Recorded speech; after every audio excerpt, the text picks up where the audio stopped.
Okay.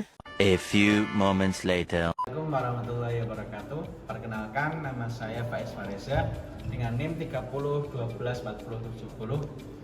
Yang terhormat Bapak dosen Adib Fiaunillah Fasya MSI selaku pengampu mata kuliah Sejarah Peradaban Islam. Oke, jadi di sini saya akan menjelaskan tentang peradaban Arab pra-Islam.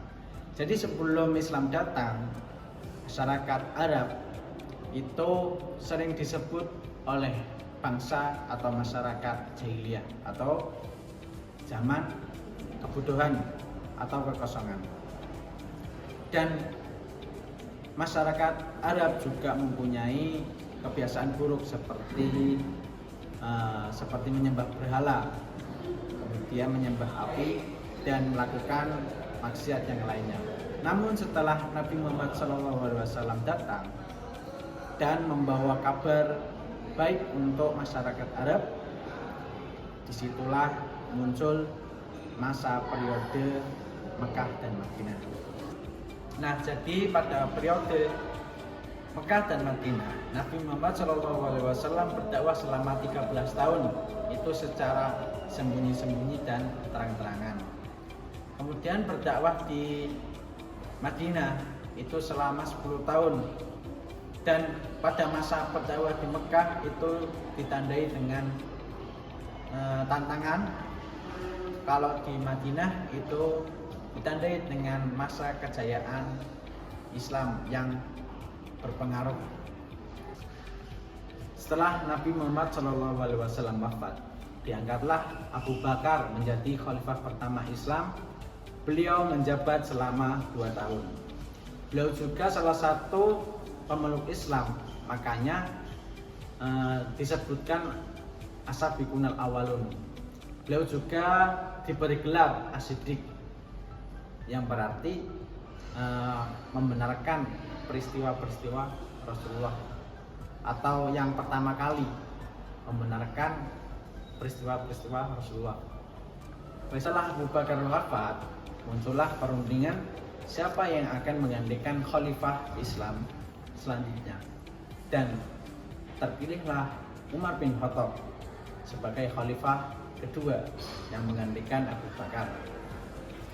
Beliau menjabat selama 10 tahun.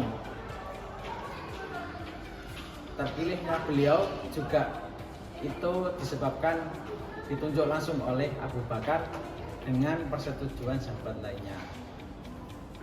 Beliau Umar bin Khattab wafat ketika sholat yang dibunuh oleh Abu Lu'lu'ah. Setelah Umar bin Khattab wafat, terpilihlah Utsman bin Affan sebagai khalifah yang ketiga. Beliau ditunjuk langsung oleh sahabat yang dibentuk oleh Umar bin Khattab.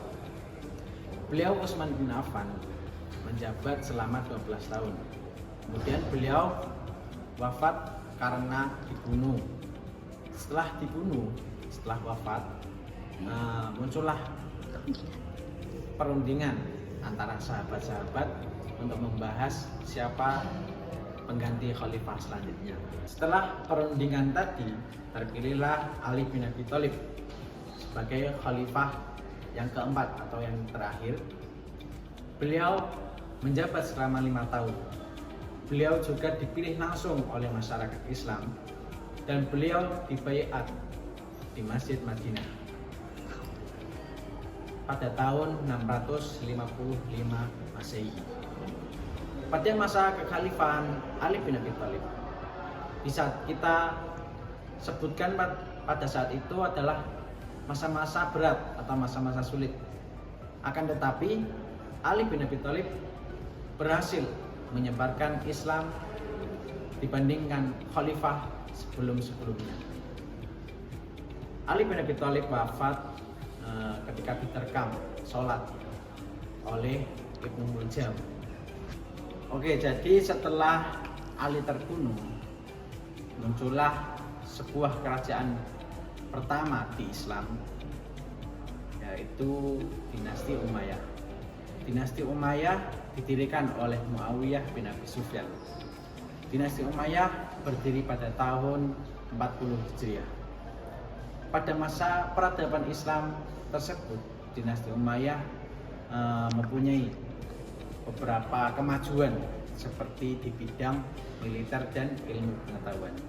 Singkat cerita, Dinasti Umayyah runtuh dikarenakan faktor-faktor tertentu seperti faktor munculnya kekuatan baru dari Abbas bin Abdul Muthalib dan munculnya dinasti-dinasti lainnya.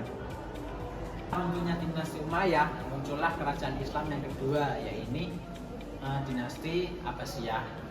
Dinasti Abbasiyah didirikan oleh Abu Abbas As-Saffah pada tahun 132 Hijriah. Pada masa dinasti Abbasiyah, yakni perkembangan cukup pesat, contohnya pada bidang ilmu pengetahuan dan ilmu pendidikan serta ilmu administrasi.